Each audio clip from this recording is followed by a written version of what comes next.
Welcome, beautiful human, to Our Lady Isis as Sacred Rebel and Divine Creatrix. I'm so grateful to be in this space here with you.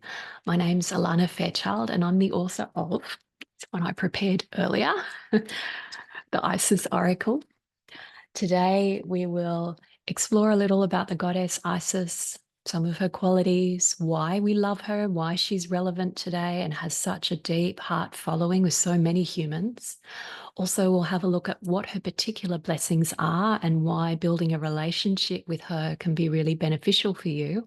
And then at the end, we'll have a prayer offering and I'll share a card for you from the Isis Oracle. So to begin, let's just take a moment to really connect with the heart space.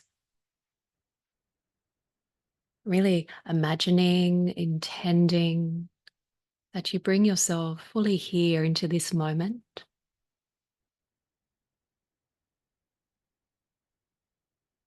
And just open your heart to whatever this reality of your connection with the goddess Isis is now and wants to become.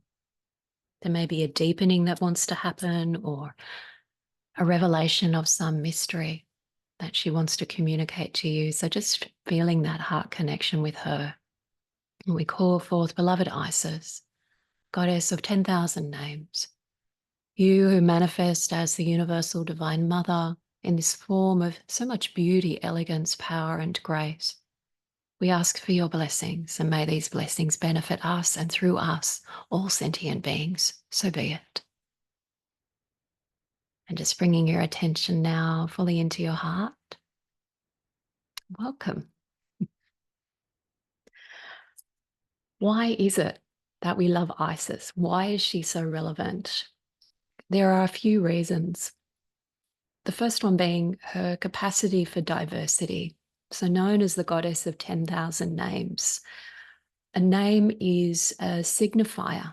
It holds a certain energy, a certain vibration. A different name is a different manifestation.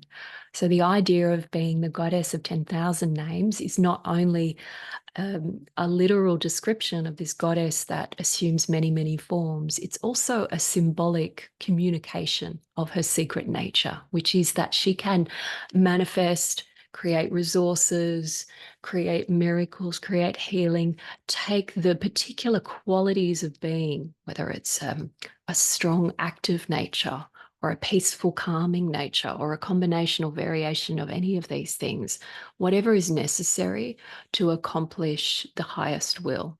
And the highest will for her, because she loves Mayat or divine justice, is the will of order and peace and harmony and love in the universe. That's what Isis serves. So as the goddess of 10,000 names, she has unlimited ways to be able to accomplish this. So this opens her up in a way to not only be able to help those that turn to her and ask for her help, but also a way to be able to receive. So in that diversity, there is also an inclusivity. In some varying degrees, the goddess Isis absorbed different goddesses through the Egyptian tradition. So the goddess Hathor, for example, the goddess Nath is another one.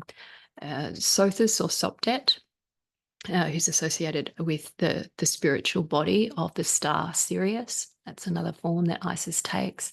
And she draws into herself to an extent. So Hathor still exists as an independent deity, for example, but there are qualities that Isis absorbed. And this absorption, this inclusive, welcoming, synthesizing quality is very important in the goddess Isis, because it means that however we want to connect with her and show up with our love, our devotion, our prayer, our offerings at a heart level is going to be received by her. She has that capacity. She doesn't require a strict doctrine or a particular convention in order to connect with her. And this gives us a lot of freedom, which is really important for those of us that, for whatever reason, on our spiritual path, may not feel that we are completely nurtured or fulfilled within a more traditional, perhaps religious context. Maybe we are, and we want to add this in. Maybe we're not in this whole relationship with Isis is about fulfilling a need that we have at a deeper level to connect with divinity and experience something in a way that is outside of the more traditional or conventional notions, which is absolutely fine. So this inclusivity reflects the ability of Isis to really receive all who love her and want to come to her with that authenticity and that genuineness in the heart. And this really then brings us into a sense of her flexibility. So Isis initially was a quite obscure goddess, but she rose to a prominent position. And eventually, this was due to a number of reasons. The diversity that we talked about, she had the capacity to be loved and to assume all these different forms. Also, the inclusivity that we talked about, she could synthesize the energies of different, perhaps local goddesses. And so the Isis cult grew quite strongly.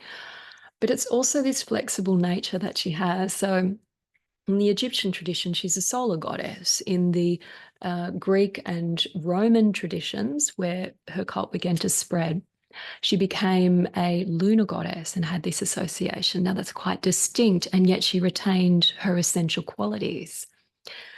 Isis, in a sense, has that ability to transcend cultural boundaries. Now, she does it in a way where she retains enough of her essence that she is always true to her nature, to herself, and yet she has this ability to meet different cultures and different people wherever they are at. This is very important and very beautiful when we think about why this happened and how it matters today.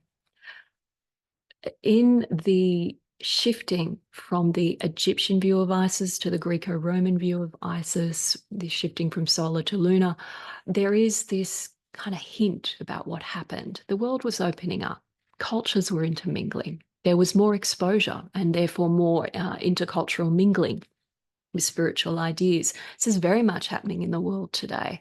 Not only that, but we are exposed to more information, more ideas, more belief system, ways of life, ways of being that are very different to how we were raised through things like travel, social media, and general media. There is a feeling of the possibility of navigating so much more than we have ever needed to, or had the opportunity to, or the necessity to in the past. Sometimes that's overwhelming. Sometimes it's wonderful. There can be beautiful things that come out of it, greater global friendship, a sense of a global village. But at the same time, there's conflict. There's a clashing of cultures. And we need a synthesizing love, a divine intelligence that is active within enough of our hearts that we can hold space for a genuine human friendship to begin to unfold, even with our differences. And it's very important with Isis, there is this beautiful balance between her retaining her individuality and her sovereignty, and at the same time being able to meet people, other beings, other cultures where they're at. We need this in ourselves and we need this in our world for us to be able to continue to grow in our capacity to relate to each other and relate to the complexity of the world around us in a constructive way. So Isis is very much about bringing through something new when a system is outworn, has been either destroyed or become unstable for whatever reason. It needs to evolve into a more refined, a higher consciousness expression. Now, that can happen in our world. We see it happening now. It can happen in our personal lives when we feel like we've outgrown an identity or a phase in our lives, or we've gone as far on a certain path as we can go, or a certain relationship, or whatever it is, belief system, lifestyle. And there's something new that's calling us. We feel it. We need to have that sense of, okay, how do I move through the unknown? How do I deal with the loss and bring through something new? And this is the terrain of Isis that we enter into. So we think about this relevance that she has. So let's talk a little bit about some of her qualities particularly, and then how this translates into the certain types of blessings that she brings through and how that benefits you. So she's known as a queen, a healer, a magician, a protector, a guide, a mother. She has so many facets to her, but there are sort of a handful of qualities that I feel are really important for us to not kind of pigeonhole her in or try to put her in a box where she's just this one thing. And we start to understand she is a very flexible, potent expression of the universal divine feminine. She has her particular symbols, the throne upon her head, the knot of Isis that she can carry, sometimes the sistrum. Or the rattle, she can sometimes be pictured with that. The wings, these are all her symbols. The ankh even can be associated with her as a goddess of life. So she has these symbols, and yet there are also these very human qualities. So one of them is her fierceness. So the fierceness of Isis really relates to her compassion. And there's a story that aligns actually with a mystery story around Demeter in the Greek tradition, the goddess of the earth. But in the Isis version, she's passing a royal infant secretly through flames at night, and she's doing it for a specific purpose. But one night, the mother of the infant, the queen mother, walks in, sees what's happening, and understandably kind of freaks out and says to the goddess Isis, who she thinks is a nursemaid, she doesn't know it's the goddess, "What are you doing? You need to stop this immediately." And this is when Isis reveals that she is in fact a goddess, and she was attempting to initiate this son into his fullness as a divine being. She's going to make him immortal through that process. Now, what does that mean? The short version is that Isis is associated with those fierce initiations that might seem very intense, very difficult, and feel very difficult, even painful to go through. And yet, if we have our wisdom rather than our fear that's leading us, we can sense when it is actually something we need to step away from, and when it's something that actually, you know what, this is difficult, but I can sense this is somehow bringing forth who I need to be, and we know we can move through it. So she's kind of this fierce goddess of initiation. The other quality that I like about Isis, and I think differentiates her, is her intelligence and her cunning. She's pretty clever. So there's a story about her creating a situation where Ra was sick, the god of the sun, and she decided that she would create a situation where he was so sick that he had to tell her his name. That was her price. "I will heal you," 'cause she knew how to heal, 'cause she's a great healer. "I'll heal you from this situation that she had set up if you tell me your name." And it unfolded where Ra said, "Okay, you know, I don't really have any choice here. I need to be healed. So here's my name. You can heal me." And she did. That's what happened. Now, this is important because the name in Egyptian spiritualities is very powerful. When you know the true name of someone or something, they come under your power, under your control. So for Isis to kind of create a situation where she tricked Ra into giving her his name is a sign of her intelligence. Now, she didn't just do that for the sake of it. She was actually doing it because she needed it to help bring about the destiny of her son, Horus, and she needed it to fulfill her role as his protector and guide and mother, to help restore order to Egypt that had become disordered. So there was a purpose to it. So her intelligence is not mean-spirited, it's wisdom. But there is a sense of being very resourceful around it and not being afraid to apply oneself wholeheartedly to what needs to happen. The other quality that she brings through is a great deal of kindness. So there's a situation where a young boy was stung by scorpions. Now, scorpions were very feared in Egypt, understandably, and Isis had the power to conjure, and she knew their name. She could actually heal this child, and she did. So there's a sign of great kindness there in her healing ability. She's also incredibly creative. So we'll talk about her as divine creatrix in a moment, but she performs conception magic with Osiris outside of regular fertility rites. So this actually happened in altered space in the world of the dead to bring forth this new order, symbolized by Horus, her son, the falcon-headed deity. Then we have the quality of wisdom. When Horus is born, she doesn't go around saying, "Hey, everyone, look, he's the new future king." She actually hides him around the Nile and disguises herself, goes incognito, and all sorts of interesting things happen as a result of that. But the wisdom is she knows when to cloak things, when to keep them secret. And the reason of that, or around that for Horus, is that he wasn't strong straight away. He needed time to mature and develop. And this is the same for projects that we're working on, things that we're developing within ourselves, in a culture that's very much skewed towards having suspicion of anything that isn't immediately visible. We want to kind of remember the wisdom of sometimes needing to keep things undercover until the time feels right to share them, or to share them with a sense of discernment around who we're talking to about whatever each situation may be. So there's a beautiful sense of wisdom there. And the other quality I just want to touch on with Isis, which we spoke about a little in the beginning, is her flexibility. So this is not only flexibility in how she shows up through cultures, this is also her flexibility of not remaining stuck in conformity or limiting herself and her actions. So there is a really curious twist in the stories of Isis and in her mysteries, where at one stage she actually aligns with Set. Now Set was her initial enemy, or that's kind of the way that we would interpret it. And why would she align with that person, with that being, when he'd caused so much harm? And this is where we start to understand Isis as a very clever goddess. She aligns with him when it serves her purpose, and the purpose is to bring order and to protect life. There is a greater enemy than Set, which is this kind of, we might call it evil, but essentially in Egyptian thought, it's called Apep, and it relates to being anti-life. So it's the energy that doesn't honor life, that doesn't honor what wants to happen and just wants to destroy. So it's not the healthy destruction that comes about, say, with the cycles of winter, for example. So there's this destruction that actually feeds life. This is different. This is an anti-life, trying to stop things from happening altogether.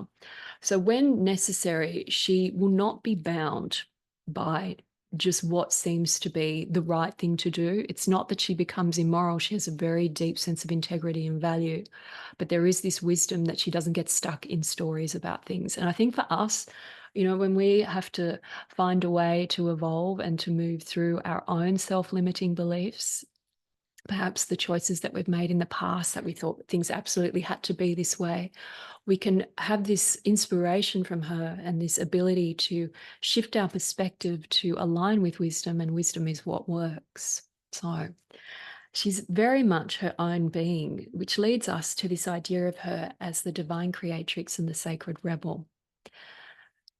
As the divine creatrix, she has this essence, and this is starting to touch on the benefits of what happens when we connect with her. Divine creatrix means the creator. It means the spiritual force and intelligence and capacity and manifestation that brings through the next evolution, the step beyond what is and what's been, moving through this liminal space. So the underworld is the metaphor, or the land of the dead. And what that means is it's moving into something that doesn't exist yet. So that's the potential for chaos. That's the potential for not knowing, for fear, for turning away, for really needing that deeper sense of trust and courage on our path, because we will know, and you'll know if you've gone through this in the past in your own life. You can see it happening in the planet. You're probably going through something like this now. Maybe that's why you're attracted to want to talk about Isis and have this experience with me. But when we are moving through this deep transformational process, there will be times when it is absolutely hair-raising and it's frightening and we don't know what's going to happen next. And we will feel like the things that we have held onto are very rapidly being deconstructed. And we don't have this sense of what's going to be next. We just know that there needs to be something next, and we perhaps have enough of a spiritual connection with some kind of divine being, perhaps like Our Lady Isis, where we are able to sense that we are being led, sense that we can trust it, and sense that we can surrender into the process and have the courage to do that. So this is the divine creatrix energy. For Isis, her creation is more than just change. It's not on the same continuum of consciousness. And this is the mystery between just resurrecting Osiris and bringing him back as king after he's killed by Set. She doesn't do that. Osiris remains as king of the dead, lord of the dead. What she does do through conception magic, with Osiris is bring forth a son who will ascend and eventually take that throne, goes through a whole period. I think it's 80 years he has to go through of courts back and forth before he's given the authority he needs. So that's a whole story around divine timing and patience and trusting that your time will come, even if it feels like it's taking frickin' forever. But there is this understanding with Horus as him representing Isis's ability to birth something that is entirely new and appropriate and will be able to accomplish the task, even though there's a journey once that's born of trusting, letting it grow, letting it develop. So for you, that might be something in your life, a new talent or a new thing that you're starting to explore, even a new facet of your own personality, a new spiritual practice, that ability to make the connection with the new thing, to bring it through, and then also to have the wisdom to know how to let it grow until it reaches fullness and accomplishes its ultimate purpose, its destiny. So that is her as divine creatrix. She catalyzes a new reality in our lives, in our world. The other facet of her as sacred rebel is her divine refusals. So Isis says no in a way that is still expressed as a yes. Let me explain what I mean by that. When something is not right, when it's misaligned, it's cruel, it's lacking in justice, it doesn't feel in harmony with the heart of the universe. So this is what happens when her husband, King Osiris, is murdered, and Set, who orchestrated that murder, takes the throne and rules with the violence and cruelty. She knows this isn't right. So how does she say no to that? She moves through the process. She finds the body of her husband who's been killed. She does a proper burial ritual. She performs conception magic. She brings forth what is new. She goes through the process. Every time she's taking a step that is for healing, that is for restoration, she's saying no to what is, but she's not standing there stuck in that, mesmerized by the negativity. She's affirming and engaging and moving with the positive flow of restoration, healing, and magic. So that is her rebelliousness, her sacred refusal of what is not right, and her determination and choice to actually move with what feels nurturing and honors life. It's not bypassing, it's not ignoring, it's actually how she says no and moves with her non-conforming, inspired, beautiful method of bringing about the change and the healing that's needed. So she does it in this way that is true for her in her inner journey. So you may already sense how this can benefit you and how you might already feel that there's some of this inspiration that Isis brings through in your path and your journey with her, or perhaps if you're new to connecting with her, you may already sense these themes in your life. But there are just a handful of particular benefits that she really brings through when we connect with her and develop our connection. Probably the first and main one is that she gives this empowerment to truly see and accept what is without feeling that we abandon our capacity to do something about it. So we really go into what is, and through that acceptance, then begin to move. And that's important because when we really see and honor how something is, we can just acknowledge it completely truthfully and with accuracy. We then have the most amount of power to respond to it effectively and to know which steps to take. So that's the first blessing she brings through.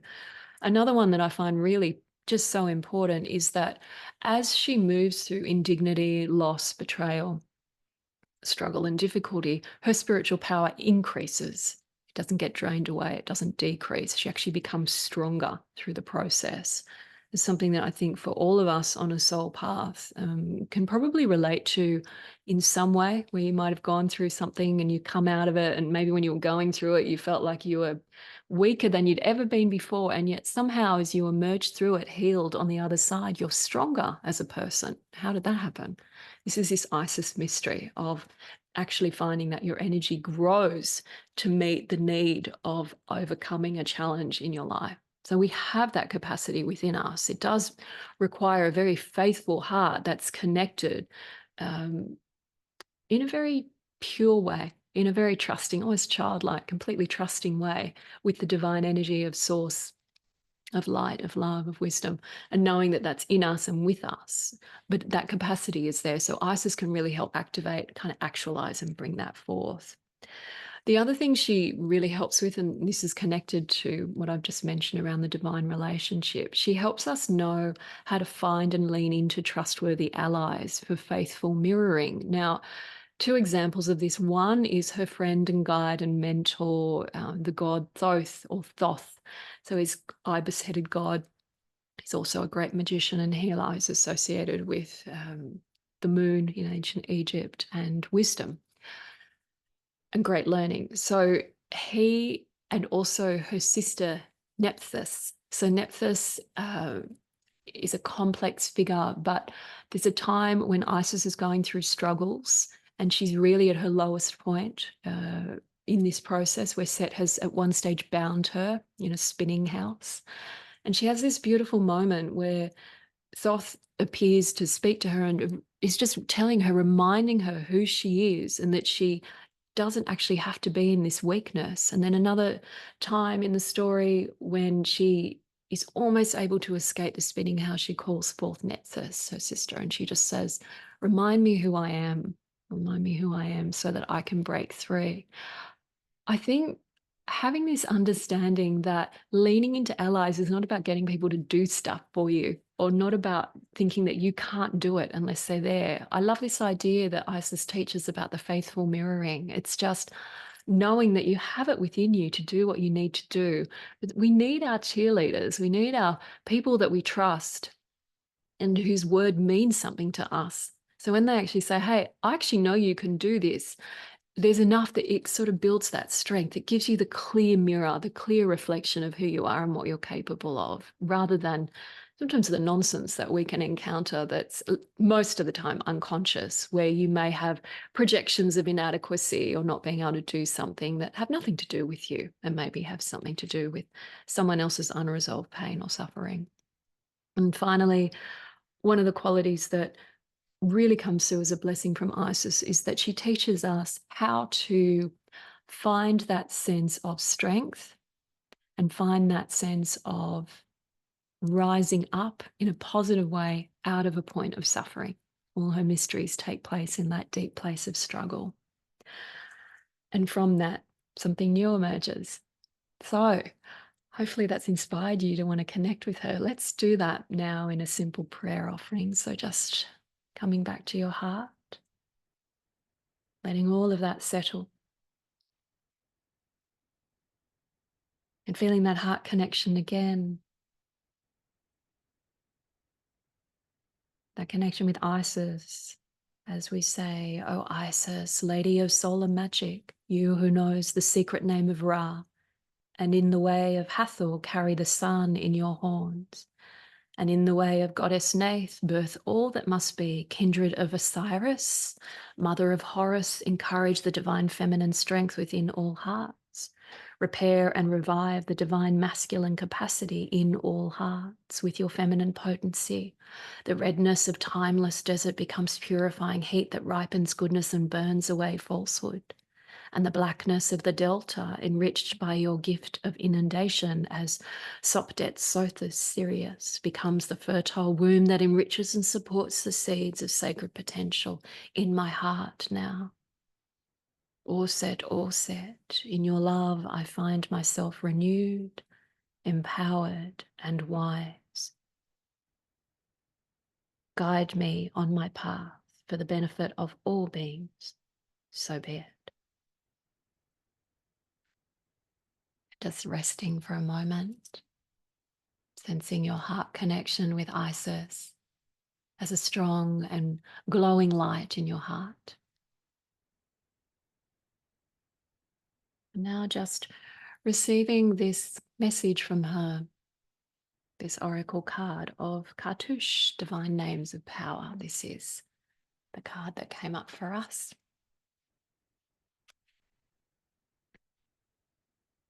The message is to know that there is a secret name within your heart, a name that holds your essence, your truth, that is known to you in your deepest heart and to the goddess alone.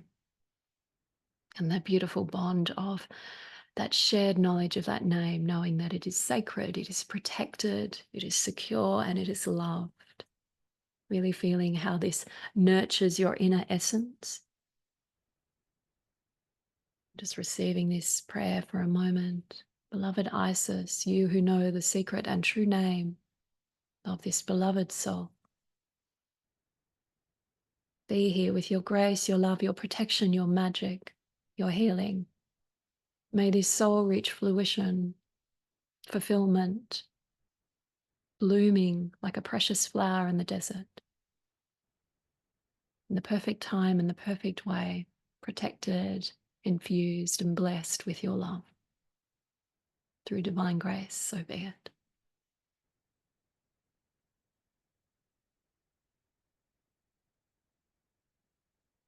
When you're ready, just really feeling that dissolving into light, dissolving into you as you come back fully into the here and now.